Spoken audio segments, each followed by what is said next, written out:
মা কি করছো তুমি? এই যে এখনি জামা কাপড়গুলো কাচতে বাবা ডাকছে, আমি ব্রাশ করব।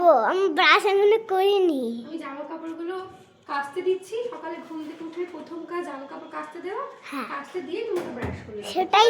হ্যাঁ, বাবা ডাকছে ব্রাশ করতে, আর তুমি এদিকে জামা কাপড় কাচছো। জামা কাপড়গুলো মেশিনে, ওয়াশিং মেশিনে দিয়ে দিচ্ছি। দেখো ওয়াশিং মেশিন তো বড্ড একদম পুরো ফাটা।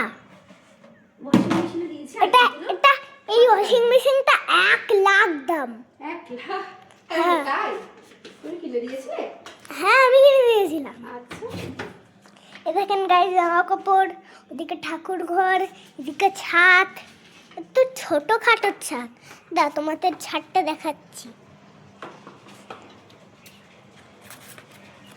এদিকে আমাদের গ্রিল দিয়ে আছে। আমরা একদিন লাইট লাগিয়েছি। ওই দেখেন, আগে এবার ব্যাস করতে হচ্ছে। এই দেখেন আমাদের কৌটো, মানে মা রোদ্দুরে শুকাতে দিয়েছে ওটাকে। যেখানে জল পড়ে আছে মল মল, ওদিকে গাছে জল দিয়েছিল তো, তার জন্য ওখানে জল পড়ে আছে। হ্যাঁ, ওদের বাড়ির কথা গগ গগ গগ গগ গগ গগ গগ গগ গগ গগ গগ গগ গগ। হ্যাঁ, গগ গগ করছিলাম। চলো আমার ছেলে।